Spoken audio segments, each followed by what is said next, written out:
pas taper ou quoi?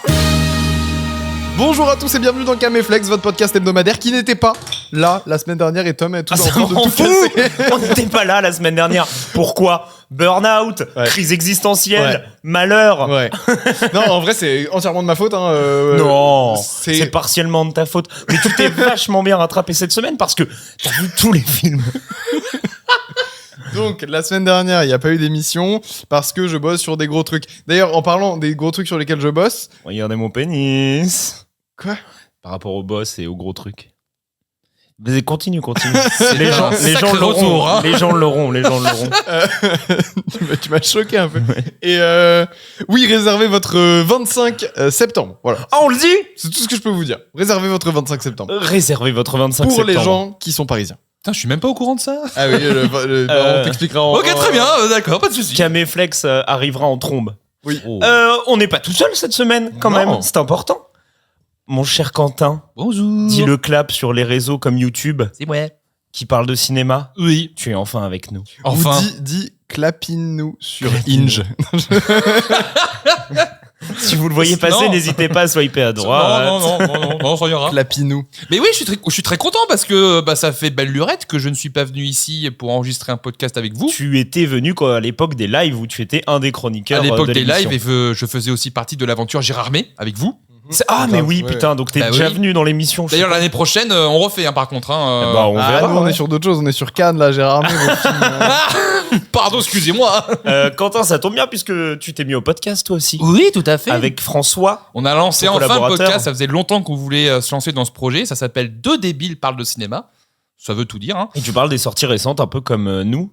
Donc c'est comment on fait niveau. Oh, vous savez, moi je plagie déjà tout le monde sur YouTube, donc quitte à plagier les autres en podcast. Ouais, d'ailleurs, en parlant de ça, ouais. Tu sais pas quoi? Non. J'ai appris ça il y a 2-3 semaines. De quoi? Les gars, donc François et Quentin me disent: ah, t'as écouté les derniers épisodes? J'ai dit: ah non, les gars, je suis désolé, j'ai pas pris le temps. Ah, ok. Je les regarde, je dis: qu'est-ce qu'il y a? Et ils nous ont copié aussi. Pourquoi ils ont fait quoi? Vous avez fait là, ils commencent à essayer de... ils font des intros fictionnées, les bâtards. Alors c'est pas pareil. Non, alors oui, ils m'ont dit c'est pas pareil. On va pas trademark les intros fictionnés, les quiz ou parler des films de cinéma parce que sinon on est pas dans après on se ferait des couilles en or. Surtout qu'en plus si on revoit de manière objective les deux podcasts, on fait exactement comme vous faisiez avant, c'est-à-dire on parle de films, il y a des jeux et voilà. Ah donc c'est pas du plagiat quand nous on a passé à l'étape. Non, c'est de la grosse inspiration. Non, mais on conseille aux gens d'aller écouter. Regardez, écoutez Caméflex en 1 et en 2 peut-être. Caméflex sort les jeudis et nous, on sort un lundi sur 2. Ouais. Donc oui, parce que c'est bimensuel. Oui, exactement. Tu vois, par exemple, la semaine dernière, quand vous aviez pas eu de Caméflex, vous auriez pu avoir un épisode de Débile parle de cinéma. Mais vous avez hésité à l'appeler Quentin Flex aussi. Là, on s'est dit que c'était un peu trop proche quand même. Quentin et Franflex.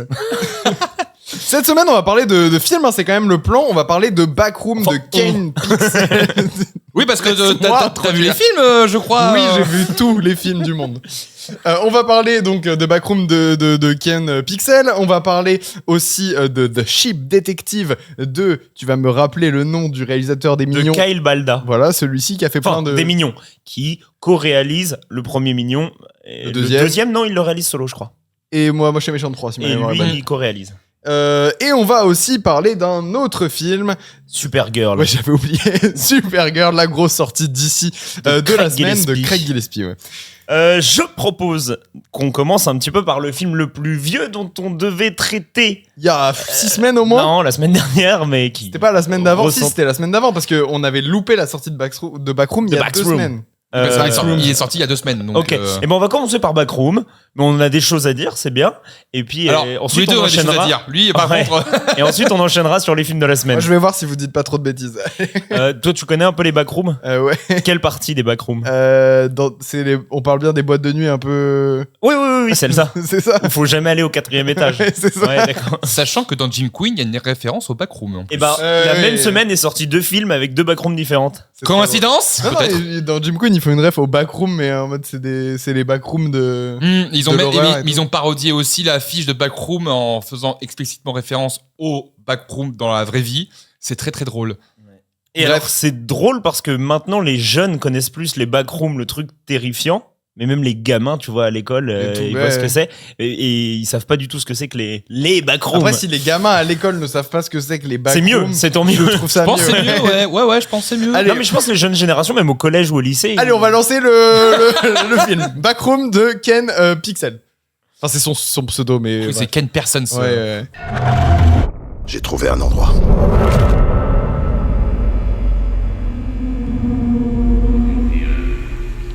हम जमीन के रहने वालों की तरफ से Y a quelqu'un? खुशामदीद कहते हैं। Y a quelqu'un? C'est qui, le réal? C'est Ken Parsons. Ken Person. Les backrooms, c'est un énorme phénomène internet de base, pour commencer. Et ensuite, il y a Ken Parsons. Voilà, je t'ai totalement pris à la parole. Écoute, vas-y. L'idée, c'est que ça a commencé comme étant un phénomène internet, surtout sur Reddit, où il y a quelqu'un qui a publié une photo qui prenait l'inspiration de ce qu'on appelle les liminal space. Et en fait, ça a créé tout un lore. Il y a plein de gens qui ont proposé leur propre manière d'élargir l'univers des backrooms. D'interpréter le truc. D'interpréter exactement. Et ensuite, on a eu Ken Parsons, qui est donc Ken Pixel sur YouTube, Un tout jeune surdoué de Blender. qui a commencé à faire un premier court-métrage là-dessus et qui a ensuite fait toute une série par rapport aux backrooms Sur YouTube. sur YouTube. Et ensuite, on a A24 qui l'a repéré, qui a dit « Hey, ça te dit de faire un film avec un gros budget alors que t'as à peine 20 ans ?» Et le mec a dit « Bah ouais, on y va !»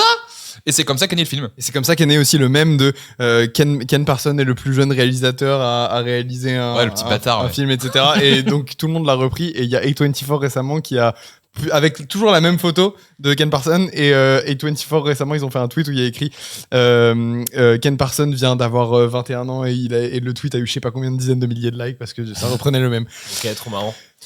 Ça a l'air de bien te faire rire en tout cas vu comment tu l'as dit. Ah non, mais là, je suis hilar. Là. Ah ouais, c'est drôle. Qu'est-ce que vous avez pensé du film les gars? Je te laisse commencer. C'est vrai. Ouais, je vais alors, commencer. faut savoir que Quentin, comme on disait dans l'intro, pour ceux qui ont eu l'intro, si vous écoutez en podcast, il est beaucoup plus sympa que nous quand même. Bah, c'est vrai que je suis beaucoup plus bon public. Facilitant. T'es facilitant. Oui, et je Non, trouve que bon c'est une public. belle qualité. Beau public, Voilà, c'est c'est vrai, bien. c'est Je vrai. préfère bon public, c'est moins insultant. Tu es plus bon public que nous, donc Moi je suis enculeur de mouche. Bah, c'est une belle vocation. faut les attraper avant les mouches. Il en faut des gens comme ça. Les gens sont un peu rués sur le film en disant mais c'est exceptionnel. Comment dire? Moi j'ai pas eu la claque qu'on m'avait vendue. J'ai quelques problèmes avec le film quand même. C'est un film qui est imparfait. Je lui reconnais quand même des qualités. Mhm. Je trouve qu'il y a un travail sur les décors, qu'il y a des séquences d'immersion en POV qui sont plutôt réussies et qu'il y a un travail d'ambiance générale qui est assez intéressant. Ce qui est quand même le point de départ justement de tout ce sujet-là, des backrooms, c'est quand même les 3 points forts sur lesquels il fallait axer. Et oui, je suis d'accord, il y a un travail en tout cas qui est fait là-dessus. Mais malheureusement, ces qualités, je trouve qu'elles disparaissent trop vite dans le film parce qu'elles sont pas présentes constamment du tout. Les scènes d'immersion, putain, elles sont pas nombreuses. Les scènes en POV où ils le font un peu en mode fan footage et tout ça, il y en a 2. Et elles sont courtes, alors qu'elles marchent hyper bien. Et c'est le moment où, en tant que spectateur, tu ressens une véritable tension. Et ensuite, on repart à une réalisation qui est beaucoup plus classique, qui m'emmerde un peu plus. Donc ça, vraiment, moi, ça m'a chafouiné. Et le terme chafouiné existe réellement. Oui, ça je sais. Et il y a plusieurs points qui m'embêtent. Le film, il m'a un peu semblé long quand même, alors que c'est pas du 2h30, mais putain, je me suis un peu fait chier. La scène, on va parler quand même d'un truc qui me pose problème. La scène du repas, qui est une copie de Massacre à la tronçonneuse, c'est non, en fait. On fait pas ça. Ça, c'est pas bien de faire ça. En Big 2026, on Ah, ne ça fait m'a pas ça. gêné, moi. Ah non, c'est un hommage raté. Franchement, je trouve ça gênant parce qu'il y a aucun apport, aucun twist là-dessus. C'est vraiment juste, regardez, je connais mes classiques. Ouais, bien joué. Non mais justement il connaît pas ces classiques, on peut revenir là-dessus après si tu veux, mais il y a tout un truc très intéressant autour du fait que Ken Parson n'est pas vraiment cinéphile et que sa grammaire il se l'est construit lui-même. Et moi c'est vraiment un sujet qui est peut-être le truc qui m'intéresse le plus autour de Backrooms, mais si vous voulez on en rediscute après. Ouais, vas-y.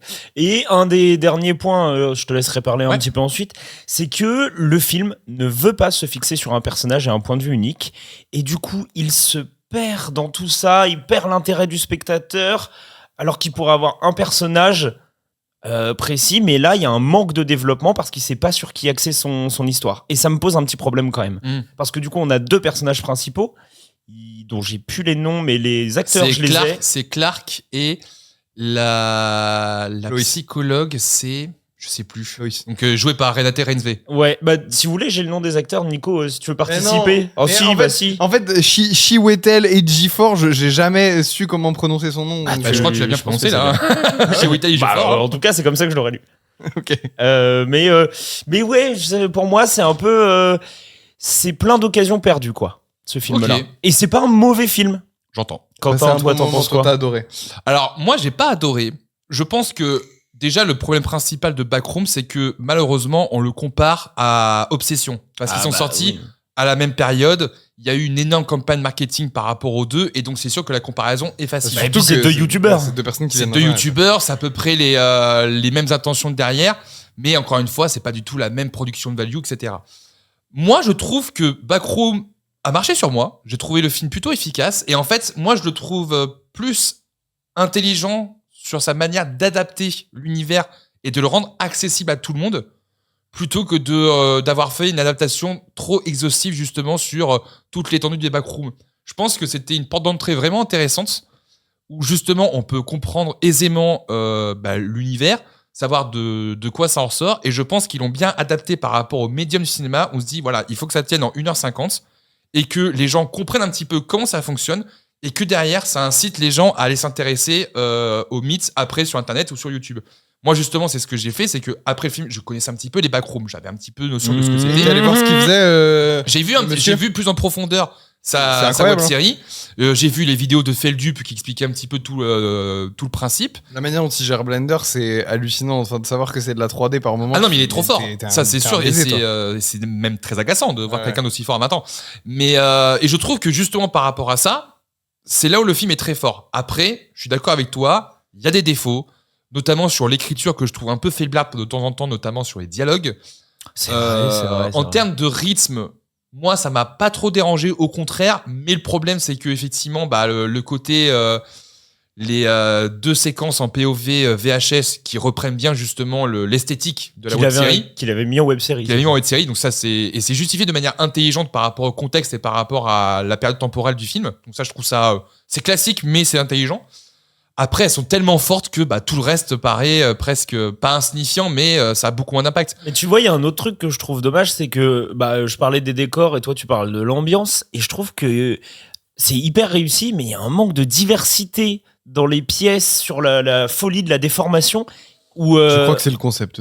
Mais non. Mais les backrooms, sur la diversité des modifications de pièces, des bugs. Je trouve qu'à un moment, t'as fait le tour assez vite et je me dis c'est dommage parce que je pense qu'il existe d'autres manières de les transformer, ces pièces-là. Alors justement, ça va beaucoup plus loin dans le phénomène Internet qu'on connaît. Et je pense que moi, justement, ça m'a pas gêné, où je me dis, justement, partons sur un truc plutôt simple. Ça reste un premier film, encore une fois. C'est une première incursion des backrooms au cinéma. Donc je pense qu'il faut pas aller trop loin, trop complexe dans l'histoire ou quoi que ce soit, même si je la trouve pas forcément fifole non plus. L'histoire, elle est un peu complexe pour rien par moment. C'est ça, c'est que je trouve que le plot de base est simple. On te donne quelques clés pour comprendre comment ça se passe, et après ils essaient d'élargir un petit peu le lore. Sauf que ça nous perd pour rien, et c'est là où le film est un peu déçu, c'est que sur la fin, je suis resté un peu sur ma fin. C'est que la fin m'a laissé un petit peu sur le côté, où je me dis c'est dommage, alors qu'on aurait pu continuer ce qu'avait fait la web-série par rapport à ça. Et mais en vrai, moi, le fait d'avoir fait une histoire plutôt simple, avec pas beaucoup de personnages non plus, le fait de recentrer ça sur le trouble du héros, donc Clark, je me dis c'était plutôt intelligent comme choix pour justement découvrir les backrooms. Et ça t'a pas posé problème qu'il y ait ce switch de personnage principal à un moment qui s'opère et qui part sur une même pas une quête secondaire, puisque ça devient la quête principale, et de elle avec un passé assez mystérieux, tu comprends pas tout. Alors je trouve que son passé, effectivement, je vois où est-ce qu'il veut en venir par rapport à ça, et je vois le rapport par rapport au backroom, mais en vrai je trouve que c'était pas forcément bien exploité. C'est là où je trouve que le film est réussi sur pas mal de points, mais les idées qu'il a ne sont pas toutes exploitées de la même manière. Ce qui fait que ça ne va pas au fond non plus de son concept. Mais moi, après, globalement, le changement de point de vue m'a pas dérangé. J'ai ressenti des moments de tension et de terreur, que ce soit pour les moments VHS qui, eux, voilà, je le répète, qui sont vraiment efficaces. Bah, celui où il part avec 2 gars. Là, Ah ouais, enfin, là, alors celui-là, avec il un est couple. bien Ah flippant. ouais. Non, mais Non, c'est dommage que tu l'aies celui-là pas est vu, bien parce que réussi. franchement, je pense que, en vrai, il y a vraiment des passages que t'aurais beaucoup aimé dans le film. Non, Et, mais euh, je suis curieux, c'est juste. Et même la séquence finale qui est plus traditionnelle en termes de cinéma, elle a fonctionné parce qu'il y a des designs, il y a des idées, il y a une imagerie, une esthétique qui, moi, m'a convaincu. Ouais. Mais Moi, j'en j'en sors content. Moi, je trouve pas que c'est un mauvais film, mais il est pas exempt de défauts, quoi. Pour moi, il a plus l'état d'un premier film que Obsession. Ah, Moi, ouais, Obsession, c'est mieux. Obsession, par contre, c'est un premier film, tu te dis, ah ouais, c'est un premier film et waouh. Obsession, ça se voit que c'est un premier film. Alors, Ouais, mais je beaucoup l'ai moins, revu. Beaucoup moins, tu vois. Je l'ai revu. Arrêtez Et- d'aller revoir Obsession, là, tous les gens autour de moi vont revoir Obsession. Non, mais moi, c'est que Bah, j'ai tant emmené mieux. quelqu'un. Je suis pas allé le voir solo, j'ai emmené quelqu'un. Oui. Mais je suis d'accord avec toi sur l'intro. Parce que moi, je te dis, attends. en fait, tu tombes très vite amoureux du personnage Ah oui, de c'est une Indy Manic Navarrete. Pixie Dream Girl. Elle est et en vraiment fait, écrite comme une Manic elle est un peu Pixie comme Dream ça, Girl. ouais. C'est quoi, pardon, le. Elle est Indy Navarrete est vraiment écrite comme une Manic Pixie. Oh là, une Manic Pixie Dream Girl. Et ben moi, je savais pas ce que c'était non plus. Bah là, vous m'apprenez un truc, je ne sais pas ce que ça C'est est. un trope, c'est un cliché du personnage féminin qui est toute mignonne, toute quirky. Généralement, elle a les cheveux d'une couleur Morty, bizarre. c'est les claviers qui sont pas les français. D'accord, ok. Elle est toute quirky, elle est toute bizarre, elle a ses petites excentricités, mais du coup, elle est hyper charmante. Elle est adorable, etc. C'est Ramona Flowers dans Dans Scott Pilgrim. dans Scott Pilgrim. C'est le ça- personnage de Natalie Portman dans Garden State. Garden State, ouais. Et dans Star Wars 2. C'est un peu le personnage de Kate Winslet dans Eternal Sunshine. Attends, je peux Et- faire un test, voir si ça marche. Vas-y. C'est dans 500 jours ensemble. Justement, pour moi, c'est l'exemple qui invalide tout. 500 jours ensemble, c'est le truc qui pète toute la Manic Pixie Dream Girl parce que Mais c'est la Et- vision d'un mec. et là-dessus. voilà, en fait, effectivement, Zoé Deschanel dans 500 jours ensemble, c'est une Manic Pixie Dream Girl en soi, parce qu'elle est toute quirky, des fois elle chante, des fois elle est bizarre et tout machin, elle est trop mignonne, trop attachante. Et en fait, Et pour ça, toi, ce serait un défaut pour Obsession. et attends, je vais juste y venir, Vas-y, ouais. mais en fait, Zoé Deschanel dans 500 jours ensemble, le truc c'est que pour moi, ça a vraiment du sens de mettre une Manic Pixie Dream Girl. C'est pas un trope sexiste ou juste du male gaze, un point de vue masculin Ah, oui, complètement bête. C'est parce que le film va parler du male gaze, il va parler de la vision masculine de Joseph Gordon-Levitt quand il rencontre cette fille-là, et il va dire en fait la raison pour laquelle ça ne marche pas entre vous, c'est parce que tu la vois comme une Manic Pixie Dream Girl, alors qu'en réalité c'est un être humain qui a ses ambitions, qui a C'est son juste- libre arbitre, etc. C'est juste avant qu'il tue Bruce Willis et qu'il devienne Batman. C'est ça, ouais. Non, Il y a Bruce Willis dans Spider-Man. Non, Looper. et donc ouais, pour moi, les gens qui disent que Zoé Deschanel dans 500 jours ensemble c'est une Manic Pixie Dream Girl, c'est qu'ils sont passés complètement à côté de ce que le film racontait sur la Manic Pixie Dream Girl, Oui, sur la mais parce que c'est la vision d'un la homme vision là-dessus. très masculine. Mais c'est.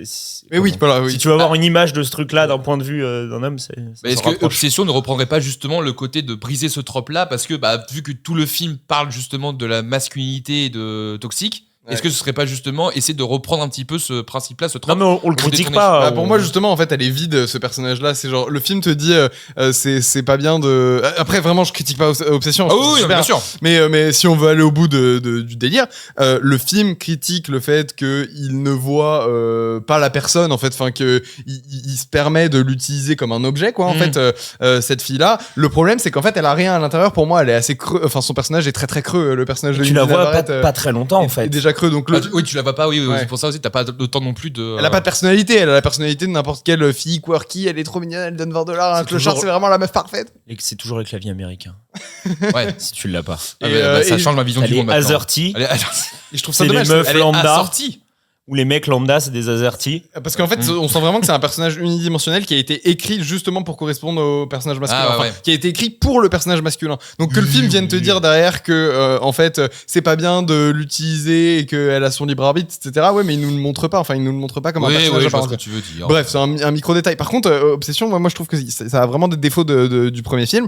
Certaines choses qui durent un peu longtemps, etc. Enfin, plein de micro trucs que tu vois dans plein de premiers films, mais je trouve que quand même que c'est un joli tour de force Mais et comme que tu ces dis, défauts-là ne me dérangent pas. Mais comme tu dis, c'est des micro-détails. Ouais, ouais. Et quand Ah, tu si, vois que pour un ouais. premier film, t'arrives à parler de micro-détails, tu te dis, ah ouais, c'est Non, quand non, même mais réussi. bien sûr. Alors que Backroom, là, tu ressens plus un peu le côté de, tu soit cherches. j'en fais trop, soit j'en fais pas assez, Ouais. donc les défauts sont plus criards, ce qui fait que, malheureusement, la comparaison se fait. Et il veut raconter trop de choses dans Backroom. Alors que pourtant, t'as pas besoin de raconter trop de choses. Non. Quand tu vois le personnage de Clark par rapport à sa psychologie, par rapport à ce qu'il veut défendre comment ils essaient de justifier ça par rapport au Backroom, tu te dis, ça suffit, il n'y a pas besoin de plus. Et je pense qu'il faut voir Backroom, en tout cas le premier film, comme une porte ouverte à une potentielle anthologie, que ce soit en série ou en film, ou s'ils font des suites, parce que ça en s'y vrai, ferait très bien, ouais. parce que là, s'ils font des suites, et ça risque d'arriver, s'ils font des suites par rapport à Backroom, en série, tout ce que tu veux, là, tu peux parler d'autres personnages et de justifier le lore en lui-même, mais partir sur d'autres personnalités, d'autres histoires, et c'est ça qui serait chouette. À vérifier, mais je crois qu'il serait en discussion pour faire un film Portal parce que si ma mémoire est bonne Non. et si j'ai pas vu des bêtises sur internet, il aurait été au studio de Ouais, chez Valve, Valve. en rendez-vous avec Valve pour potentiellement faire son projet de kiff. Ah oui, et non, il a mis une story d'un gâteau dans un micro-ondes aussi. Qui est une référence au jeu. Qui est une référence à Portal. gâteau. Moi, j'allais juste te dire que je trouve ça un peu dommage de aussi justifier le fait d'avoir une version longue au cinéma Ouais. en disant que on rajoute 15 minutes. Non, mais c'est en scène post-générique. Il y a beaucoup de. Non, ouais, ça faut aller se faire foutre. Y a Ça, pas- faut arrêter, mais- Il y a beaucoup, c'est du marketing, c'est juste pour. Enfin, c'est évident ce que je dis, mais c'est juste pour pousser les gens à retourner en salle. Il a pas besoin. C'est Mais tu comme sais qu'ils font ça avec Spider-Man, Avengers aussi. Endgame là en septembre. Attention, Avengers Endgame encore. C'est comme ça qu'il Ah. s'appelle. Encore. Encore. Ah Oui, ouais. avec 10 minutes en plus. 10 minutes en plus pour introduire des trucs dans Doomsday, mais allez, allez vous faire Ah non, foutre. mais ça, Poster c'est, les 10 minutes sur YouTube.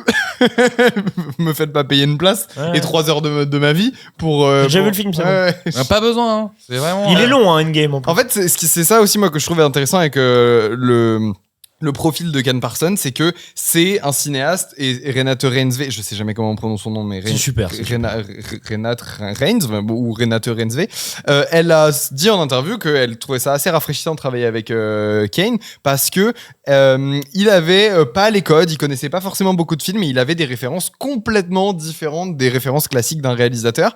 Et moi d'habitude c'est un truc qui a tendance à m'énerver ça. Les cinéastes qui connaissent pas leurs classiques, c'est genre comment tu peux prétendre faire des films quand tu maîtrises même pas le vocabulaire, Le langage cinématographique. le langage. Genre la boussole d'or, tu vois. Non, mais moi je pense à des, C'est un classique. je pense à des réalisateurs très précis. Je vais pas me faire que des amis et en vrai chacun son avis. On a le droit de pas être d'accord avec moi. Mais je pense à 3 réalisateurs assez précis et qui vont vraiment pas plaire à tout le monde. Je pense en premier lieu à Damien Chazelle, qui est quelqu'un qui a l'air d'être vraiment assez peu cinéphile, même si il veut faire croire à tout le monde que c'est le cas. Mais moi je crois vraiment qu'il n'est pas cinéphile. Ce qui fait que il y a vraiment une démarche poseur et très prétentieuse de mais si moi j'ai compris le cinéma, je vais vous faire mon grand film sur le cinéma. En fait, Frère, juste regarde des films. avant de faire ça. Attends, c'est que nous on l'a encore bien en travers de la gorge, le Babylone. Euh, Moi, j'ai pas vu, donc je peux on que pourrait- boire vos paroles. On pourrait le dégommer, mais. Et même on le fera pas. La La Land, etc. Moi, je trouve qu'il y a quelque chose de très fake et de très poseur dans sa démarche. C'est en fait, il veut nous faire croire que c'est un énorme cinéphile, alors qu'en réalité, le mec, il a très peu de culture. Et je le sais à peu près de sources sûres qu'il a très peu de culture cinématographique, de journaliste, tout ça. Et Donc, les autres les autres, je pense aussi à Quentin Dupieux, qui est très sévère avec beaucoup. Après, là, je me répète, hein, c'est des trucs que je dis dans tous les épisodes du podcast, mais je le trouve vraiment très sévère avec beaucoup de. Tu vois, je me souviens d'interviews Combini de lui qui parlait trop mal des films Chucky ou des films d'horreur ou des comédies des années 80, etc. Et c'est genre, mais gros, t'es qui pour dire que tel truc c'est une bouse, tel truc c'est une merde, etc. Mais sans argumentation, pas j'aime pas ça ou il y avait une mise en scène un peu ridicule dans tel ou tel film. Non, c'est juste oh ça c'est de la merde, c'est une bonne tranche de rigolade, mais c'est vraiment qu'est-ce que c'est nul à chier quand même. C'est ça la critique cinématographique de Quentin Dupieux. Donc niveau culture ça se pose là. Et en fait le problème que ça me pose avec son cinéma, c'est que dans ses films il fait souvent du pastiche d'autres genres. C'est même le trope qui revient dans chacun de ses films. Et en fait quand tu connais pas tes classiques, et ben tu pastiches des préjugés, des clichés, des conceptions que tu te fais. Ouais, tu de pastiches certains la genres. vision que tu C'est as ça. de ce. D'accord. Et donc tout ça n'est que très cliché en fait. Et il fait ça même plus largement avec les sujets qu'il traite. Hein. Moi je pense à l'accident de piano où il voulait parler d'influence. En fait tu sens qu'il parle des préjugés, des clichés. Ouais, qu'il même a. parler du monde de YouTube, mais Ouais. une vision de YouTube qui date de 2010 et. Il Vision fait, boomer, il fait- quoi. il fait Ouais. ça avec beaucoup de genres de films. Mm. Il a fait ça avec le Super Sentai. Il a fait ça un peu avec les comédies de Blier. Là, pour le coup, les comédies de Blier, je pense que de Bertrand Blier, c'est quand même plus son registre. Et je pense Sa qu'il cam, les, ouais. il les connaît un peu plus sur le bout des doigts. Mais quand il essaye de parodier des films d'horreur, des trucs comme ça dans ses films, moi, je trouve que ça tombe toujours à côté parce que tu ne connais pas tes classiques. Tu ne sais pas parler cette langue. Essaye pas de nous nous faire des blagues là-dessus, contrairement à Zanavicius par exemple ou à d'autres metteurs en scène.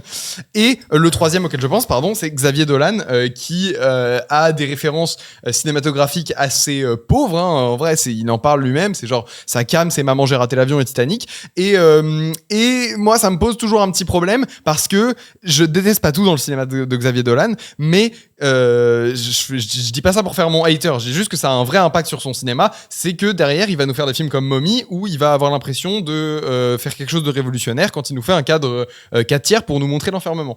Et voilà, j'ai un problème avec les réalisateurs qui ont un manque de culture cinématographique. Mais là, dans le cas de Ken Parsons, désolé, mon argumentaire est super long, mais dans le cas de Ken Parsons, Il a pas vu le film, Il a mais pas c'est vu lui le qui nous met le tunnel. Il a même pas vu le film. et dans le cas de Ken Parsons, ça m'intéresse beaucoup parce que je pense qu'il a développé son propre sens de la mise en scène, de la grammaire cinématographique, son propre langage par lui-même, par l'artisanat. Et j'ai pas l'impression que ce soit non plus une démarche prétentieuse.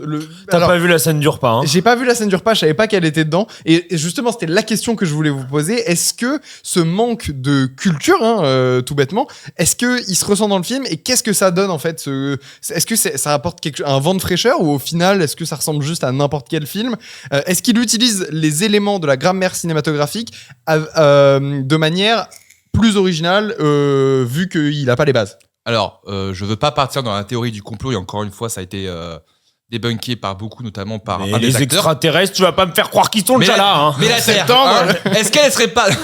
Non, ce que je veux dire, c'est que, encore une fois, on sait tous qu'un film, c'est pas qu'une seule personne, c'est pas qu'un réal. Donc, c'est un réal qui donne des ordres à 150 personnes, comme disait David Fincher. Mais t'as ce côté 2, il est quand même très bien entouré, Ken Parsons, pour faire ce film. Donc, t'as le chef opérateur qui a pas mal bossé, il a bossé sur... alors, c'est pas un chef-d'œuvre du tout, c'est pas du tout une personne, voilà. Jungle Cruise avec Dwayne The Rock Johnson. Non, Osgood Perkins, il a fait le dernier film de Ah Osgood non Perkins. Alors, je dis pas il est moche le dernier film de Osgood et Perkins. je dis pas que c'est bien, mais ce que Attends, je veux c'était dire, lequel déjà? C'est C'était The celui où Monkey? il filme l'eau là, enculé là. C'est pas The Monkey? Non, c'était on en parlait tout à l'heure avec c'était Oscar. l'élu en français. Ouais, l'élu, j'avais oublié le nom. Moi, je l'ai du pas film. vu, lui. Mais si, tu l'as vu. Le truc qui parle de relations toxiques de merde là. Avec la fille qui joue dans Tatiana. je sais Elle plus quoi. mange des champignons hallucinogènes et elle est défoncée pendant tout le film et c'est insupportable. Je l'ai pas vu. Mais ce si, truc-là. tu l'as vu, on en a parlé dans le podcast. Non, jamais de la vie. Attends. Je veux pas revenir L'élu, sur, c'est pas The One, The Chosen, je crois. The Chosen, ouais, je crois. Et elle va dans une maison avec son mec et en fait elle se rend compte que son mec c'est un méchant, etc. À un moment elle mange un gâteau, elle dit que ça a un goût de merde et tout ça. Ah oui. C'est effroyable ça. Ah bon bah tu sais quoi, le fait que j'ai oublié. Et c'est drôle parce que tout à l'heure on en parlait avec Oscar donc qui monte les vidéos et avec qui on bosse sur les projets actuellement et on reparlait d'Osgood Perkins et on savait pas, on n'arrivait pas à se souvenir du nom de l'élu justement, donc voilà. C'est Bah voilà. Mais ce que je veux dire, c'est que le chef opérateur, au-delà de ce film, j'ai vu un petit peu ses anciens travaux. Il a quand même un peu de bouteille. Il y a quand même du beau monde avec lui, avec A24 en plus, qui justement lui donne quand même 10 millions de budget. Donc je pense que les producteurs ont quand même mis son grain de sel là-dedans, sachant qu'il n'a pas écrit le film. Donc il est juste réel. Ouais. Ok. Donc encore une fois, le scénario, les références, est-ce que c'est lui qui les a eus? Est-ce que c'est plus le scénariste ou quoi que ce soit? Faut faire un petit peu un entre-deux entre tout ça. Mais je pense que le manque de culture en soi, c'est pas forcément un mal. Tout dépend, tout dépend la façon dont tu le traites et surtout l'humilité que tu as quand tu parles de ça. Non, mais je suis d'accord. Exactement. Non, mais Moi, c'est je ce suis que je entièrement voulais dire, d'accord avec ça. Je rajoute juste un truc pour parler de la fameuse scène qui est une copie de Massacre à la tronçonneuse. Le problème, c'est que c'est une copie. Tu n'as pas d'apport derrière. Alors, ne pas avoir la culture de ce truc-là ou juste l'avoir et vouloir le déposer comme ça, je trouve que c'est vain, ça manque d'intérêt. Si tu fais un hommage ou que tu veux reproduire quelque chose, apporte au moins ta pierre à l'édifice, c'est ce ou que si j'allais tu dire. veux le faire, parce que t'as un rêve où tu te dis j'ai envie de le refaire, amène quelque chose qui t'appartient là-dedans. Si c'est juste pour faire une copie, je suis désolé, mais t'arriveras pas au niveau du truc. Ouais, c'est ça qui m'intéressait, c'est que en fait ce mec-là, ça se voit qu'il a une vision d'auteur et que pour l'exprimer, il a pas besoin d'avoir les codes puisque il se les est construit lui-même ces codes, c'est des codes qui avec viennent YouTube et tout, d'internet. Blender, ouais. Et les trucs d'ARG, etc. C'est comme ça qu'il s'exprime et donc il a juste un autre langage, tu vois. Il parle une autre langue que la plupart des gens qui font du cinéma, mais ça m'intéresse. Alors que la différence avec les trois autres exemples, à mon sens que j'ai cités, c'est qu'eux ils ont l'impression l'impression de parler la même langue que tout le monde, mais en fait, ils maîtrisent pas la syntaxe, ils maîtrisent pas la grammaire et ils savent à peine l'écrire, tu vois. Bon, je suis un peu méchant, mais. Parce que ce côté, tu vois, je terminerai là-dessus, voilà. Il faut avancer. Faut avancer. Là, Mais ce côté où tu copies, entre guillemets, une scène, moi, je pense que c'est un peu à la fois la qualité et le défaut d'un premier film pour un réal ou une réalisatrice. Ils vont se dire, il faut que j'ai des références. Il faut mettre beaucoup de choses. Pour me rassurer aussi, de me dire que voilà, c'est une scène qui m'inspire, donc je vais essayer de la reproduire pour voir un petit peu, pour faire avancer le film ou quoi que ce soit. Et comme tu dis, avec quand même un minimum d'intérêt scénaristique ou visuel pour que tu puisses aller au-delà du simple hommage ou du plagiat. Mais c'est pas inintéressant d'avoir ces références-là et de se dire que voilà, je vais essayer de reproduire ça parce que c'est le b.a.-ba d'un réel, c'est-à-dire que tu construis ta vision en tant que cinéaste ou technicien avec les références que tu as. Donc c'est sûr que plus tu as de références, plus tu vas pouvoir trouver ta propre vision des choses. Et pour ceux qui se disent que oui, j'ai pas beaucoup de culture cinématographique, ou ça c'est un exemple qui pour moi, quand j'étais en école de cinéma, t'as des gens qui regardaient pas de films. Qu'est-ce que vous branlez là? C'est sûr, voilà. Donc à un moment donné, oui, c'est pas grave de pas avoir énormément de culture, mais il faut quand même avoir un minimum pour comprendre un petit peu ce que tu veux transmettre, quoi. Et travailler ta propre vision. Et Non. C'est non. Non, j'allais te proposer de conclure justement. C'est con. Wow. Et donc Tom, qu'est-ce que vous retenez les gars de Backrooms? Ah merde. Que j'ai pas envie de vivre en coloc dans les backrooms. Ouais. Bah, Dans t'as quel pas envie de vivre vacances au coloc tout court d'ailleurs, aujourd'hui. Ouais, c'est ça. J'ai pas envie de vivre en coloc. Ok. On va dire ça. avec des mecs de plus de 2m10. Oui. Ok, bah c'est bien. Très bien, je vous propose qu'on passe au film suivant. Que tu as vu? Oui, ça y est. c'est le film avec les moutons en CGI là. Les moutons détectives En CGI. de Kyle Balda. Hier soir, quelque chose d'horrible s'est produit. Notre berger a été assassiné. Oh, Georges est vraiment mort. Georges nous a lu des tas d'histoires de ce genre. Quelqu'un doit résoudre l'affaire. Alors, les moutons détectives en CGI de Kyle Balda, de quoi ça nous parle et avec qui c'est? T'as l'air traumatisé quand tu dis les moutons en CGI. Au début, tu fais ah ouais, ils sont pas vrais quoi. J'y crois pas une seconde. Oh, on va revenir là-dessus. Du coup, vous êtes des malades. Kyle Balda, il a co-réalisé Les Mignons 1, il a réalisé Les Mignons 2, il a co-réalisé Moi Moche et Méchant 3. Accrochez-vous, je vous jure que le film, c'est un vrai film. Hein. Et Après, il a fait 4 courts-métrages sur Les Mignons. Je crois qu'il a fait un et le court-métrage Lorax. du Lorax. Et il est co-réalisateur du Lorax. T'es sûr? Ouais, sûr et certain. Ok. Lorax, c'était waouh. De quoi ça parle? C'est rude tout ça. Hein. Tous les petits moutons, ils sont contents. Ils ont leur berger, qui est Wolverine. Oh le pitch de merde. Et Wolverine, il meurt! Ah, c'est ça, Alors, Alan Jensen Game encore. Et du coup, les moutons, ils sont en mode ah mince, il est mort. Mais en fait, il a été assassiné, donc va falloir retrouver le meurtrier. C'est une enquête. Alors, ouais, c'est ça. C'est un film qui est adapté d'un bouquin qui s'appelle Three Bags Full, qui est un livre qui est donc un espèce de whodunit, mais du point de vue des moutons qui doivent résoudre le meurtre de leur berger. Il faut savoir que, alors j'ai pas lu le bouquin, je suis juste allé voir un résumé détaillé du livre. Putain, t'avais un job.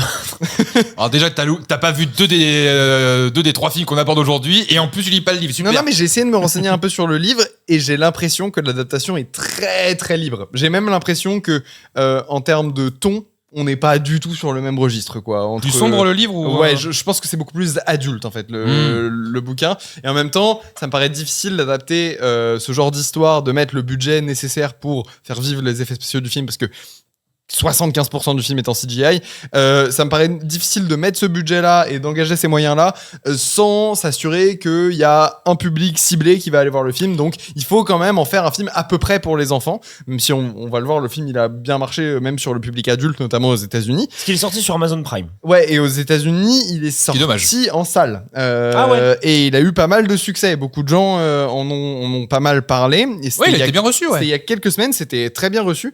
Et le film est notamment coproduit par Phil Lord et Chris Miller. Donc on sent que c'est le genre de projet décalé qui va les attirer. Mais d'ailleurs, c'est curieux parce que c'est un retour à quelque chose qui avait un peu disparu, À Babe. ce genre de film. À tous les films ouais, avec des animaux de la ferme, Charlotte Webb, ouais. avec des C'est productions... vraiment un retour au film des années 90 par rapport aux 2000, animaux. ouais, quoi. même 2000. Mais même Même aux 2000, productions Hardman, Et avec en fait- les Sean le Mouton, Et les en fait, Chicken c'en est Run. très très différent. Genre, Ouais, ça part sur ouais. autre chose. Et donc, l'adaptation, j'ai l'impression qu'elle a pris énormément de liberté, notamment pour que ça fonctionne et que ce soit cohérent dans cet univers cinématographique où on s'adresse un peu plus aux enfants.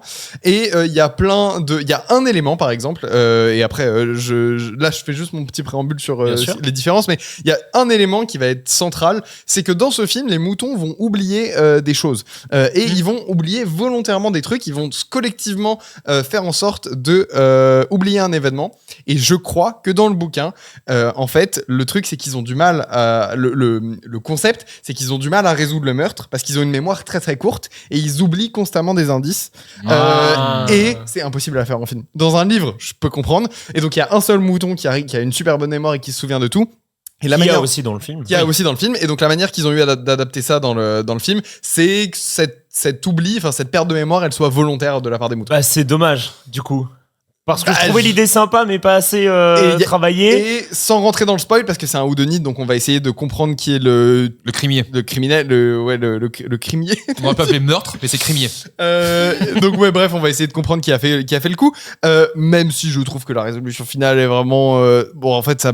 Ça sort de mon chapeau. Ouais, c'est genre ça n'a pas d'intérêt en fait, je trouve. C'est l'intérêt du whodunit est pas respecté, je trouve, sur la fin du film, mais on va y revenir. En tout cas, dans le bouquin, j'ai l'impression que c'est quand même beaucoup plus adulte. Ça parle notamment de thèmes de suicide et de trucs comme ça. Donc c'est pas le film va pas du tout aller dans cette direction. Donc Bonne ambiance. il y a des personnages qui ont été inventés exprès pour l'intrigue. Bref, c'est particulier quoi.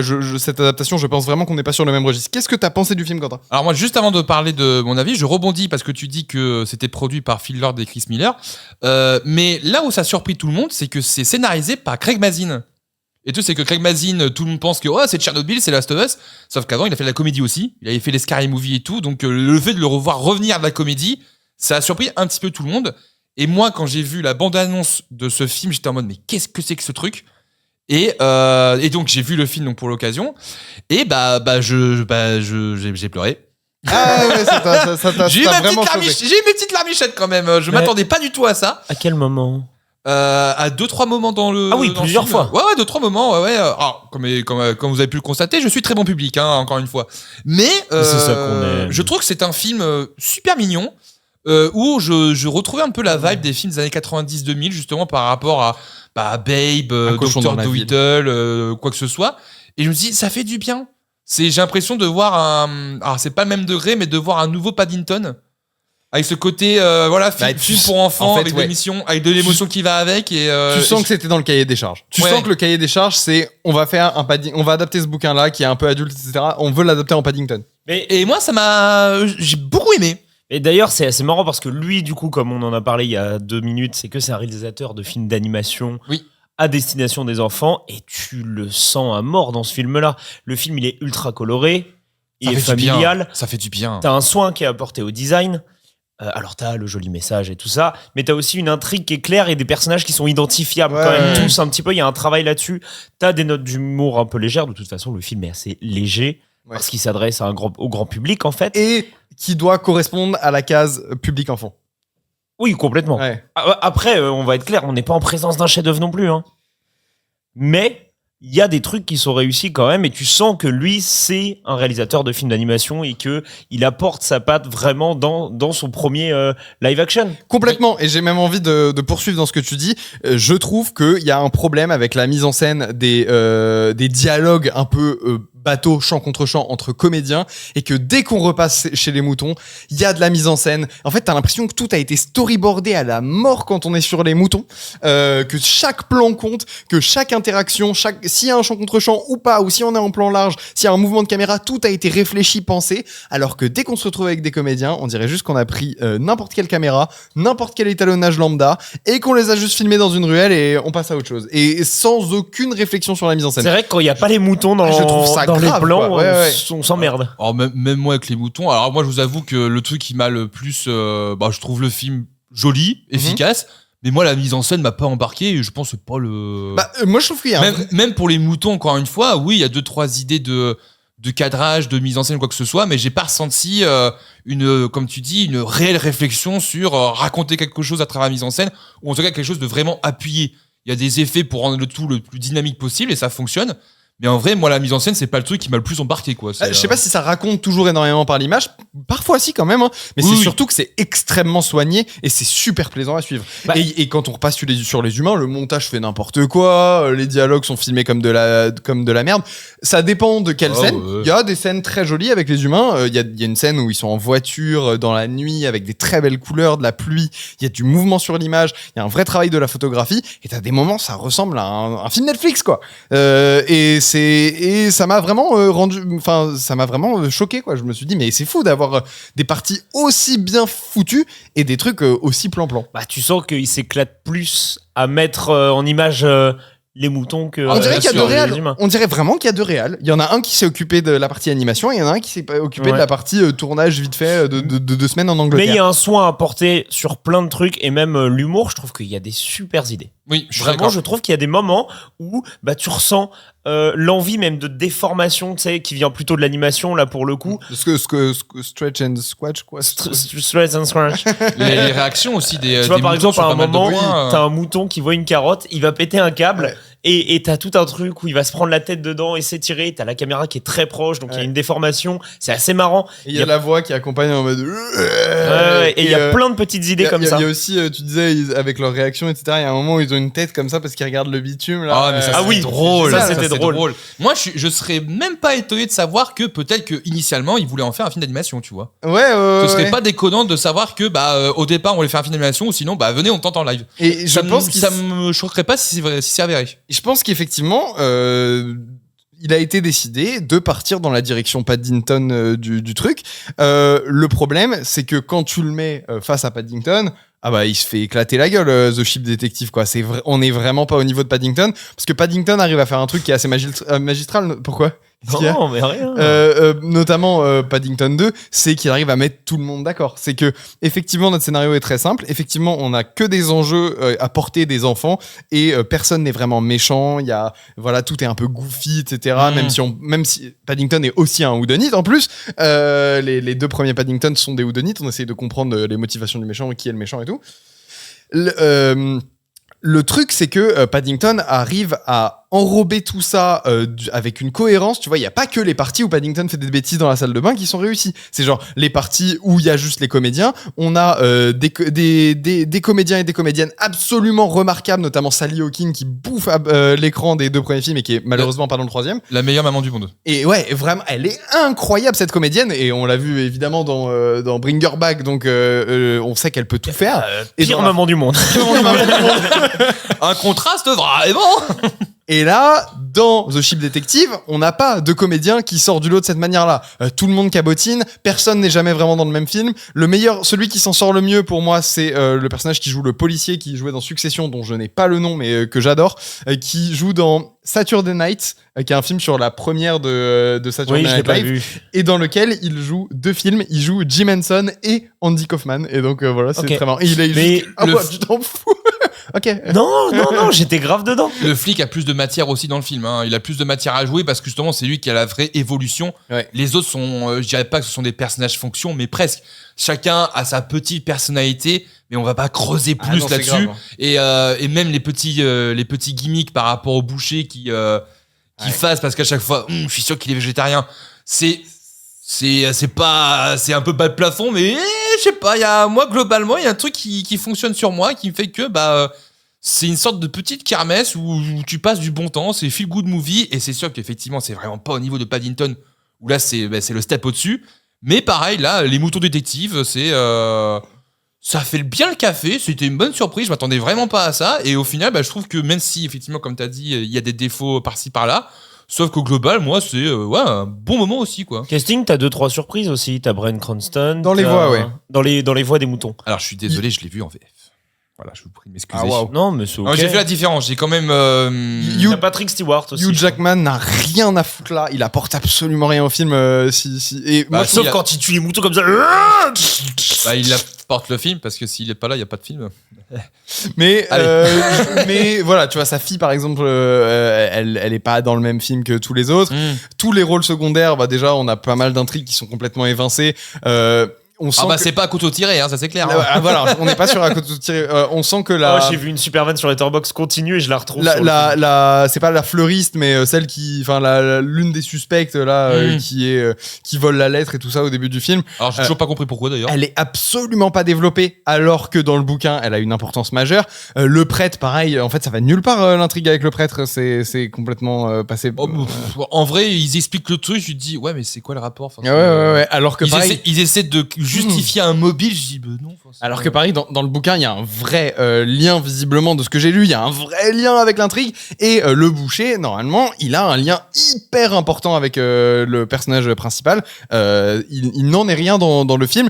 Donc au final, ils se sont retrouvés avec des personnages qu'ils ont un peu vidés de leur substance. Et à l'arrivée, on sait pas pourquoi ils sont là. Voilà, moi je suis très critique de cette partie avec les humains, parce que toutes les parties avec les moutons, en fait, j'ai rien à dire. Je trouve ça vraiment très sympa, très fun, très mignon. Et putain, le petit agneau d'hiver. Ah, il est trop mignon. il est trop chou, il est trop chou. Oh là là, dès qu'il est à l'écran, c'est que du bonheur, quoi. Ah, il est trop chou. Sur Letterboxd, il y a quelqu'un qui a rebaptisé le film Grass Onion.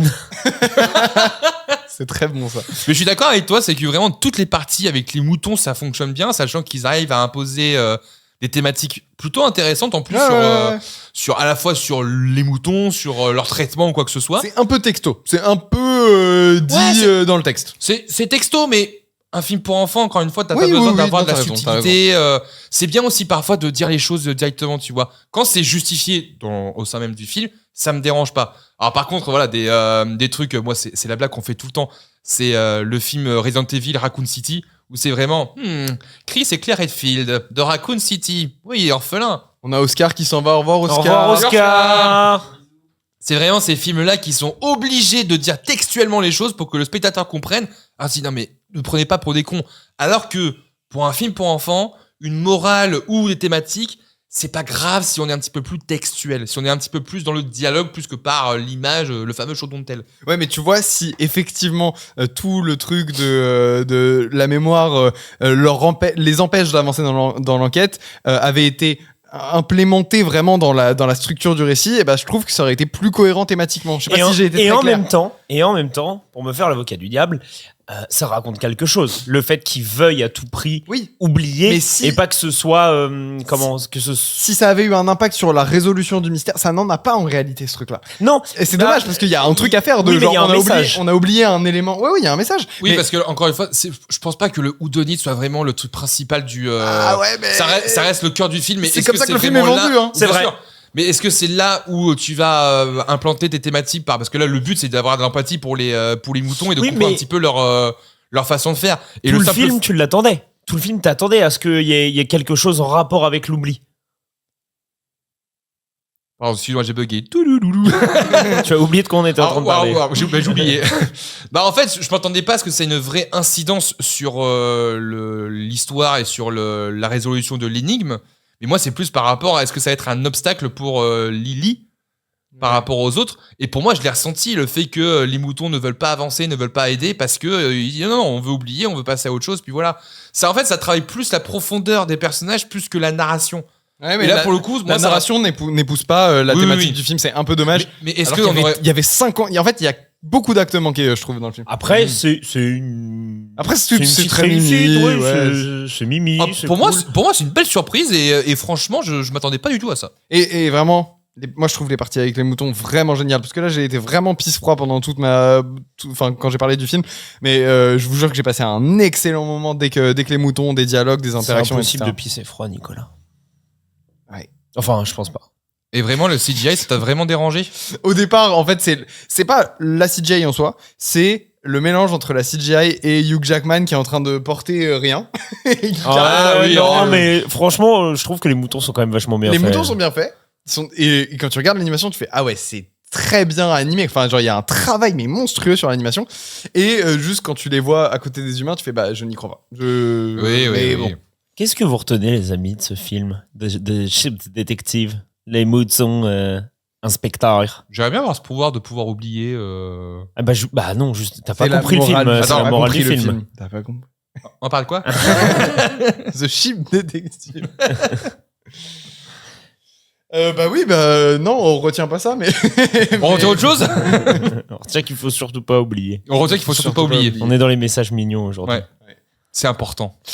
Dernier film de cette sélection et pas des moindres, on va parler de Supergirl de Craig Gillespie, un film que vous attendiez comme des petits foufous. Ouais. La vengeance. Ça fera pas disparaître la douleur.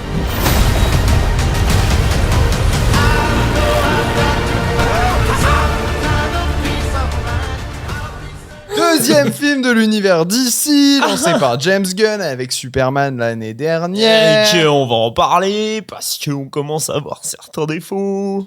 Euh, J'aime bien ta voix d'animateur. les énergie. gars, là, vous en avez pensé quoi de ce petit film? En plus clac-clop, là, c'est.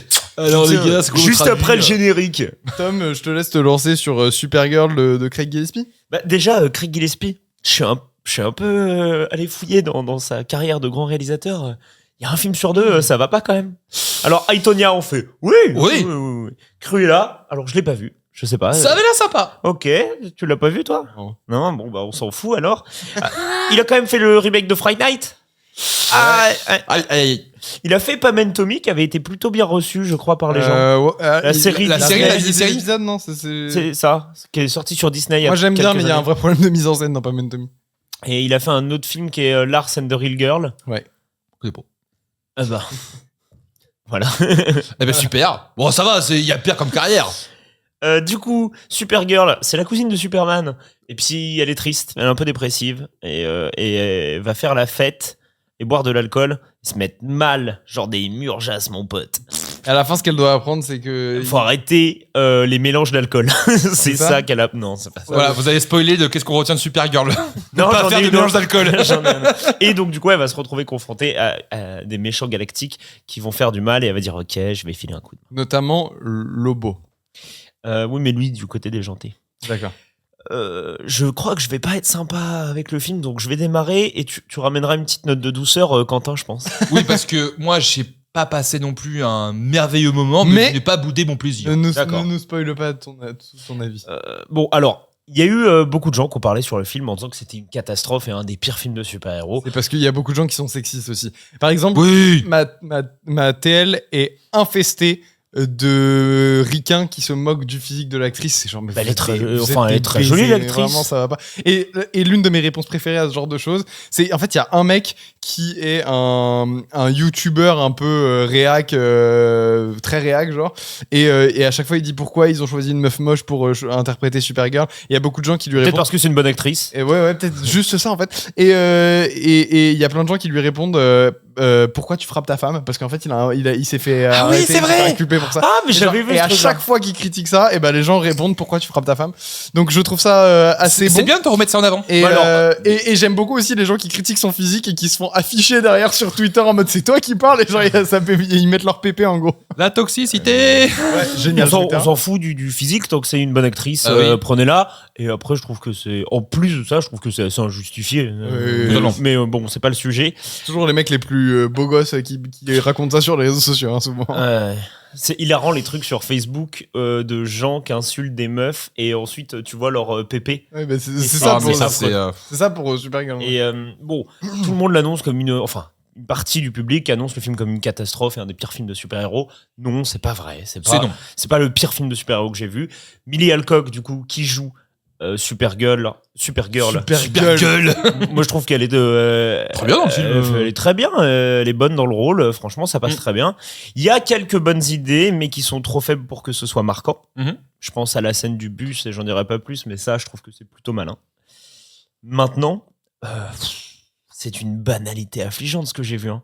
Franchement, en vrai, faire ça en 2026, c'est un peu prendre les spectateurs pour des cons et des personnes sans mémoire. On a la même recette qu'un milliard d'autres films de super-héros qu'on a vus.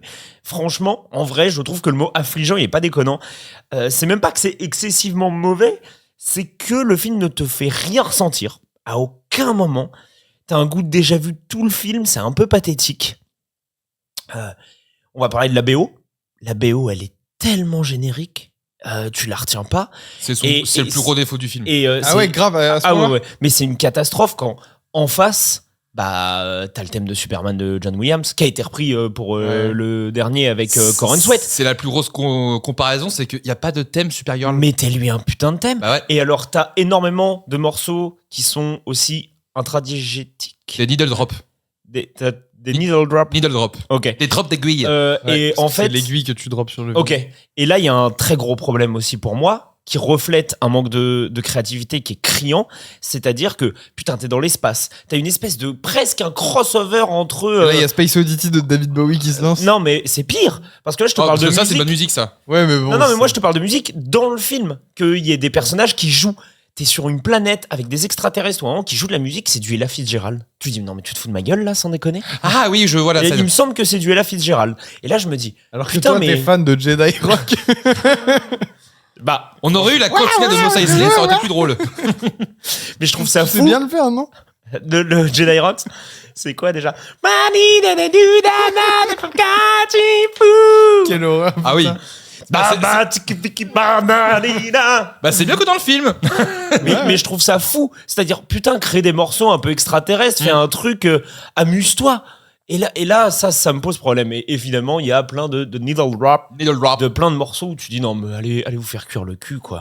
Franchement, on en est là, mais c'est passé. Je veux dire, ce sera pas le seul lien avec les Gardiens de la Galaxie 3. Hein. Ah Ou ouais. les Gardiens de la Galaxie. Parce que Bon. même le début du film, c'est les Gardiens de la Galaxie 3. Tu fais genre, mais j'ai vu ça. Oh, Crypto est malade. Il faut aller trouver un remède. Ça me parle. Et bah, en tout cas, moi, tout l'aspect musical me pose vraiment un très très gros problème. La photographie, elle est inexistante. Hein non, mais c'est terrible, mais elle est fonctionnelle. Et encore, c'est pas toujours lisible. On va parler des scènes d'action après, mais. Ah, il y a deux, trois scènes d'action, je trouve. C'est bien de la merde. Alors, moi, je trouve qu'ils essaient. Oh, attention, je peaufinerai mon avis. Mais je trouve qu'ils tentent des choses qui sont pas inintéressantes, mais c'est dissimulé parce que, comme tu dis, le reste, c'est ultra générique as fuck. Alors qu'on peut critiquer la mise en scène de James Gunn pour Superman, mais au moins, il y avait une vision, il y avait une envie, il y avait quelque chose. On voulait proposer autre chose dans les films de super-héros. Des grands angles bleus. Et mais c'est, tu vois, on peut ne pas être d'accord et ne pas aimer, mais au moins, il y a quelque chose. Au moins, il y a une envie. Même toutes les planètes, ça ressemble à la Terre. Putain, tu t'amuses pas, quoi. On peut le reprocher à Star Wars aussi. ceci Donc t'as dit, aimé, sur le dernier Star Wars. globalement. Attends, j'ai pas fini. C'est Non. pas fini! Non, je trouve que le film, il est. Bah, tu sais quoi? Il est comme le personnage de Lobo, qui est introduit de nulle part, on s'en branle, mais il est aseptisé au possible. C'est une catastrophe. Parce que, Lobo, du coup, pourquoi il est présent, ce personnage? Franchement. S'il fallait faire revenir Jason Momoa et qu'il voulait Ouais, jouer mais Lobo. il s'est aseptisé, c'est à peine s'il te balance un gros mot ou quoi. Faut à tout prix qu'il soit en mode je suis cool.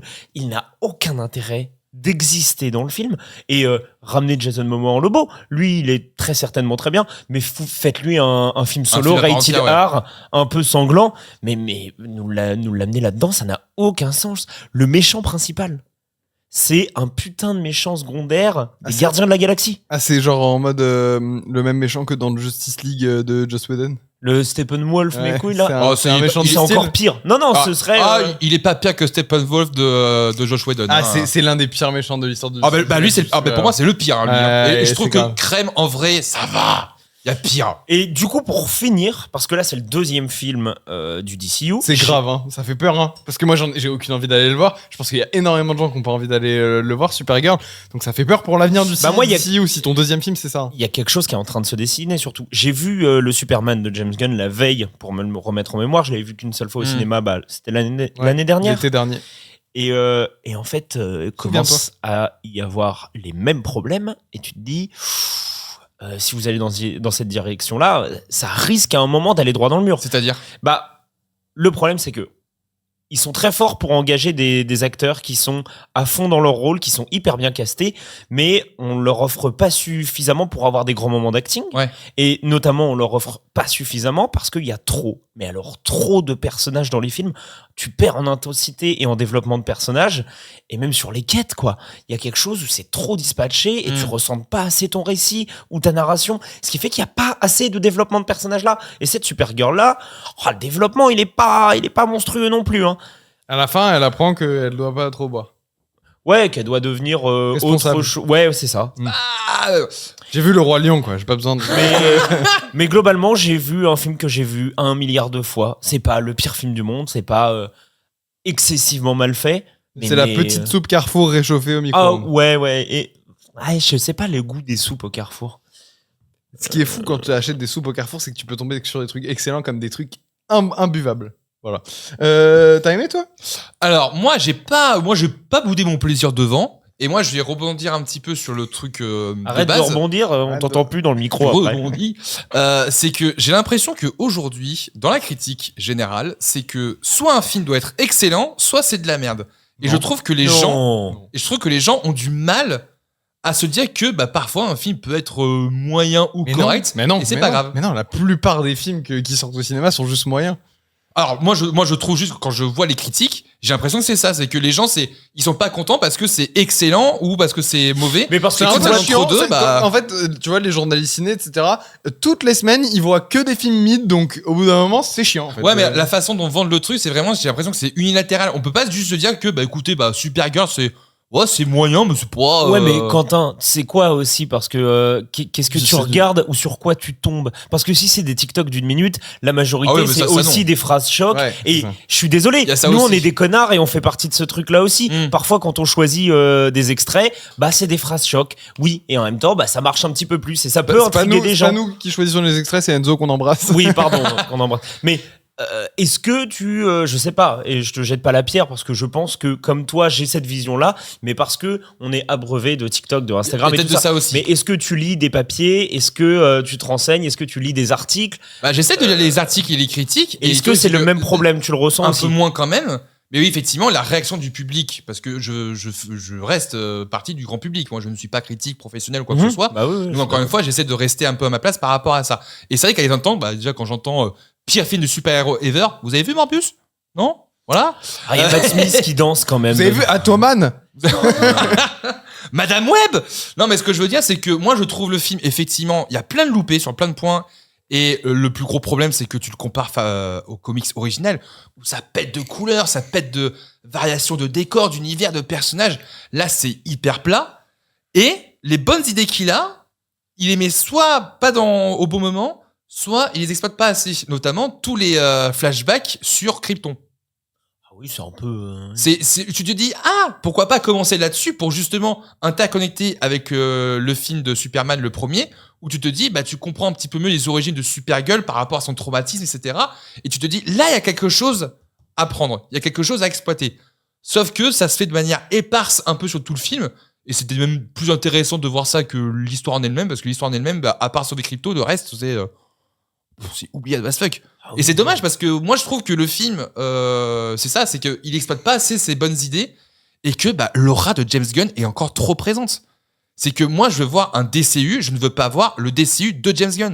Donc je veux voir des réalisateurs qui s'approprient les univers et qui se disent que on veut vraiment des films différents et pas forcément des chefs-d'œuvre à chaque fois, mais au moins qui proposent quelque chose de différent. Donc j'espère avec On verra ce que ça donne avec Clayface. J'espère avec Clayface. Qui sort en Ouais, octobre mais ou en en fait, ça va septembre. être Joker 3.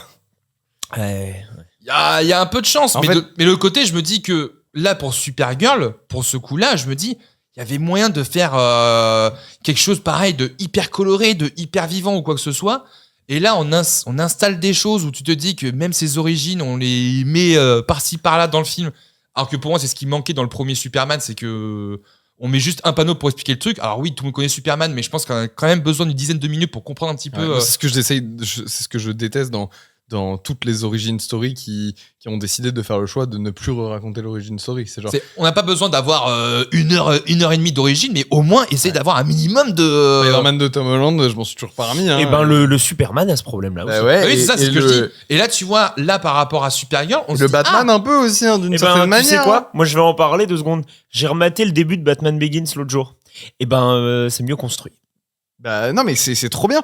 Bah, C'est trop bien, Batman alors moi, Begins. j'ai du mal un peu Non, à mais le revoir. Batman Begins, c'est un bon film. Hein. Mais Batman Begins, c'est très bien. Hein. C'est Ouais. trop bien Batman Bon, Begins. c'est l'oublié de la trilogie, mais c'est un Ouais, bon parce que film. les deux autres ont tellement pris la Ah, place. il est lumière, meilleur que Rise. Et Hein Il est meilleur que Rise. Voilà. Oui, il est plus constant. la question, ouais, c'est ça. La question que je me pose aujourd'hui, c'est est-ce que, en fait, on n'a pas déjà fait le tour du genre de super-héros? Et est-ce qu'on n'a pas déjà fait le tour du genre de super-héros depuis 15 ans, en fait? Ah Et- oui, mais après, moi, tu vois, moi, ça me dérange pas de voir des films. Oui, effectivement, c'est Ah, mais que ça tourne à ils vide, sont en pas fait. forcément originales, mais s'il y a un minimum de créativité, de vision, pourquoi pas. Sauf que malheureusement, Supergirl, il n'y a pas ça. Alors qu'il y avait moyen, quand tu vois le comics Woman of Tomorrow, tu te dis putain, mais, Non, mais- c'est quel loupé, c'est dommage.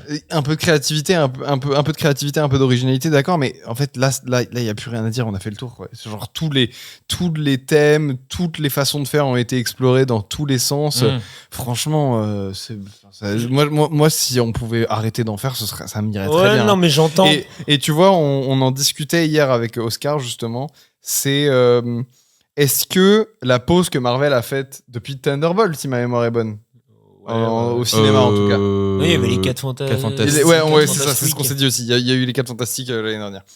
Bon, la grosse pause que Marvel nous a proposée là depuis un certain temps pour. 9 mois de pause. Non mais ça fait quand même un petit, ça laisse les gens souffler. Ils ont mis des Ouais, il y a Daredevil. des séries, mais au cinéma, ça laisse les gens souffler. Et je pense que l'objectif, c'était aussi de recréer un peu de hype et de dire, ok, bon, on vous a saoulé avec des Ant-Man 18 effroyables finis à la pisse, mais on va revenir avec du lourd. Est-ce que en fait cette pause, elle a pas eu l'effet inverse où aujourd'hui, les gens te parlent souvent de Marvel, les gens te disent, ouais, je suis trop hypé pour le nouveau Avengers, j'imagine qu'il va se passer ça, etc. C'est plus dans les discussions des gens. Hein. Ah, si, le Spider-Man, il sort dans un mois. Les gens sont passés à autre chose. Par hein. contre, on le, peut- le Spider-Man, il bat tous les records par rapport à les bandes annonces ou quoi que ce soit, les réactions, les préventes. Il y a quelque Ça chose marche que toujours, j'ai. mais ça marche parce que ce sont les icônes. Mais quand tu as de nouveaux personnages, Ouais. bah, Supergirl, ça reste un nouveau personnage par rapport à la fameuse icône de Superman, Batman ou Wonder Woman. C'est plus compliqué. Mais les stars de ces univers-là, ça marche toujours. Mais en fait, c'est plus sur toutes les lèvres. Le sujet Marvel, le sujet ça, des peut-être, histoires, oui. c'est plus sur toutes les lèvres. Avant, tout le monde parlait que de ça, même sur YouTube. C'était infesté de théories et de qu'est-ce qui va se passer dans le prochain film et quels héros ils vont ramener et quel caméo et quel crossover et quel truc. Aujourd'hui, en fait, on sait qu'on peut voir n'importe quel film, n'importe quel personnage de super-héros avec n'importe lequel autre. Ça nous étonnerait même pas de voir un feat entre DC et Marvel. Ça nous étonnerait absolument plus. Ouais, Vraiment, c'est ça vrai. nous passerait dessus, on s'en foutrait. Et je pense que c'est le cas pour une grande partie du public. Et la super-héros fatigue, c'est même pas juste une super-héros fatigue, c'est une super-héros. On s'en bat les couilles. Je pense globalement que les gens vont aller le voir parce que c'est leur blockbuster par défaut qu'ils vont aller voir à Noël pour Avengers ou le blockbuster par défaut qu'ils vont aller voir cet été en parlant de Spider-Man. Mais franchement, je crois que c'est bon, on a fait le tour hein, et que globalement tout le monde est passé à autre chose. Ouais, mais après, si tu restes quand même diverti un minimum et tout, enfin, moi, c'est ce que j'ai ressenti avec Supergirl, tu vois, c'est que je suis sorti du film, je dis, ouais, j'ai passé un bon moment, c'était pas la claque du siècle, là, c'est pas le pire film du monde non plus. Mais je suis ressorti, je me dis, oui, il y avait des bonnes choses, des choses qui m'ont plu. Alors, encore une fois, je le dis, hein, moi, je suis quand même un peu plus réceptif au film. Et je pense que, comme tu dis, il faut revoir un petit peu les films de super-héros aujourd'hui parce que là, ça commence à bien faire quand même de voir tous les films se ressembler, notamment Supergirl. Mais si on arrive toujours à implanter quelque chose de différent ou de nouveau, peut-être un micro-poil, et que derrière, ça permet de relancer le genre, moi, je pense qu'il faut partir du principe un peu comme aujourd'hui avec les films de Backroom, par exemple, ou de Obsession. C'est relancer les créateurs, en fait. Ouais, Mais les auteurs. mettez Ant-Man dans Backroom. Là, ça intéresse. Alors non, mais tu donnes l'opportunité à de nouvelles personnes. Parce que là, tu vois, Greg Gillespie, j'ai l'impression que c'était un yes man derrière avec James Gunn qui voulait chapeauter le truc. Je dis, non, mais laissez carte blanche. Mais est-ce que le problème, c'est pas aussi de faire en sorte que ça se ressemble? Tu vois, le problème des films Marvel, c'est qu'ils ont tous la même gueule. Et que du coup, quand ils vont essayer, quand t'as un projet Marvel ou DC où on dit, on va s'écarter un petit peu. Et ouais, d'accord, mais tu dois correspondre à l'image de tout ton univers. Et le fait de vouloir tous les rassembler fait que, ils ont tous un peu la même gueule. Par exemple, et les mêmes, le prochain Spider-Man, c'est une arnaque. Hein. C'est pas parce que tu boostes un tout petit peu de 10% la vibrance et la saturation que en fait ça change. J'ai une question là parce que du coup il y a Tom Holland et Zendaya qui sont venus sur Paris la semaine dernière, mais c'est Donc il y avait je sais pas combien de C'était personnes à l'UGC. c'était une fan zone où t'avais 1500 personnes qui avaient la Pourquoi possibilité faire de venir juste pour rencontrer les stars, c'est tout. Non, je crois qu'il y avait quelque chose sur scène. Alors, peut-être qu'il y avait une Je crois qu'ils diffusion, diffusaient le trailer. Et je me dis, mais peut-être un truc exclusif, tu vois, je sais pas, mais je pense que c'était juste ils font une tournée là avant la sortie du film un peu partout dans le monde pour ouais. voir les fans. Quoi. Moi non plus, je vois pas Mais l'intérêt. parce que moi, ce que j'ai compris, Surtout- et peut-être j'ai mal compris, donc s'il y a des gens qui y étaient ou qui savent Je crois qu'ils ont pas laisser diffusé un le film commentaire, quoi que ce soit, mais je crois que les gens venaient pour un trailer. Et là, je me suis dit, c'est curieux quand même qu'ils non, viennent pour ils ça. sont venus pour les stars, hein, c'est pas. Oui, c'est ça. C'est pas pour Ok. l'événement Spider-Man en eux-mêmes, Ouais, c'est ouais. pas c'est rencontrer Tom Holland et Zendaya. Mais j'avais pas apparemment- compris l'événement. Apparemment, ça a été une catastrophe. Hein. Ah ouais Ah oui, non, mais en termes Mais les gens d'organisation, crevaient de c'était une chaud, catastrophe. c'était pendant la canicule. Ah putain. Déjà, il faisait chaud et surtout que les gens disaient, déjà, on n'a eu aucune information de la part du GC par rapport à tout ça. Ça parlait de 1500 personnes, sauf qu'en fait, c'était que 150 personnes qui pouvaient les approcher. Et bizarrement, parmi les 150 personnes, il y avait beaucoup d'influenceurs. T'as vu le truc sur Odyssey? Oui. Où Odyssey, il refuse les influenceurs. Non, il ne les invite pas. Oui, c'est ça, C'est ouais, pas ouais. qu'il les refuse. C'est Bah, qu'il l'invite pas. Non, mais il les refuse pas. Genre, si t'es influenceur et que tu prends Bah, ta place, oui, il oui. va te dire ah non, ça passe monsieur. pas. Vous avez Non, plus de 10 000 abonnés. C'est mort. Il n'invite pas forcément les influenceurs pour parler du film ou aller le voir. Et bah, c'est pas si déconnant que ça. J'allais reprendre le même du JDG. Bah, c'est bien du coup, non? Ah, bah oui, bien sûr, mais c'est juste. Ouais, ouais. Non, mais je trouve ça bien. Alors, je dis pas que tous les influenceurs sont le mal, mais quand tu vois le manque de l'objectivité parce que machin a été invité, c'est le meilleur film du monde et tout. Et les filles, ils ont pas besoin de ça, quoi. Oh, Donc, moi, le débat autour des influenceurs, il me donne envie de me tirer une balle, honnêtement, les gars. Vraiment, j'en peux plus. Tous les distribs, ils ont que ça à la bouche. Tous les influenceurs, ils ont que ça à la bouche. Les gens sur Internet ont que ça à la bouche. C'est juste de la pub. C'est pas intéressant comme sujet. Absolument pas. Parlons du fait que le sujet des influenceurs au Projo Press, c'est pas intéressant, c'est vraiment, c'est gaspillez pas votre temps de cerveau disponible pour ce genre de conneries. Les distributeurs ne sont pas particulièrement créatifs, les agences de com ne sont pas particulièrement créatives, ils envoient juste des invitations aux influenceurs les plus famous qu'ils trouvent sur Instagram, et en échange, les influenceurs, ils sont contents parce qu'ils sont invités à un événement sympa et ils ont un cocktail gratos et deux goodies. Franchement, c'est le sujet le plus chiant et nul du monde, et en fait, le fait qu'on n'arrête pas de m'en parler et que genre dans mon milieu professionnel ça jacque tout le temps de ça et tout, je suis là mais on s'en bat les couilles, arrêtez de me parler de ça, on s'en fout. Mais calme-toi, Thierry. Les distributeurs qui veulent C'est faire la fin de l'émission, pardon. Non, mais les on se distributeurs retrouve la qui veulent- semaine J'espère que prochaine. ça vous a plu. Hein. les distributeurs qui veulent faire de la pub pas créative et pas intéressante, et bah continuez à faire ça. L'audience qui trouve ça ridicule, ne vous embêtez pas avec ce sujet, vraiment, n'y prêtez pas attention. Et les influenceurs qui acceptent de faire de la pub gratuitement juste parce qu'on les invite pour un cocktail, et bah acceptez de tapiner comme vous voulez, les gars. C'est bref. En plus, on aime bien les cocktails gratuits, quoi. Enfin, Non, mais c'est cool les cocktails gratuits, mais à un moment, vends pas ton cul pour de cocktails gratuits Ah et un oui, poster. C'est Bon, même bref. pas la question d'influence, c'est d'inviter les personnes avec qui ça a un lien, que ce soit des influenceurs ou non. Ah mais tu vois ça, je m'en branle en fait. Arrêtons de parler de ça. On va passer à autre chose, c'est hein, déjà parce qu'on la peut pas fin de l'émission Caméflex. Quentin, merci d'être venu. Mais non. De toute façon, on peut plus rien dire. Qu'est-ce que vous retenez de Supergirl là Bah plus rien là. Bah, là, j'ai plus envie de parler, là. Ouf. Si j'avais écrit quelque chose, bouge pas, c'est que le soleil c'est le meilleur remède contre la gueule de bois. Moi, j'ai juste retenu que c'est vraiment pas le pire film de super-héros. Ah oui, donc c'est ça. Vraiment pas. Mais vraiment pas, faut arrêter. Donc t'as passé quand même un bon moment. Mais moi, j'ai pas tapé mon cul par terre, mais c'était pas mauvais, quoi. C'est un piège, ne lui réponds pas. Je m'en fous, ok. Je trouve que ce sujet est inutile. Non mais. Ce sujet est clos. C'était sympa. Ok. Voilà. Il est facilitant comme garçon. Hein. Ouais, Mais moi, je suis bon public, hein. Moi, c'est con, tu vois, mais moi, il suffit d'un truc où je me dis, ça y est, tu m'embarques et voilà. Moi, par exemple, pour le film, moi, les flashbacks sur Krypton, ben moi, ça m'a suffi et je trouve qu'il y avait des choses intéressantes. C'est pas bien exploité, c'est très limité.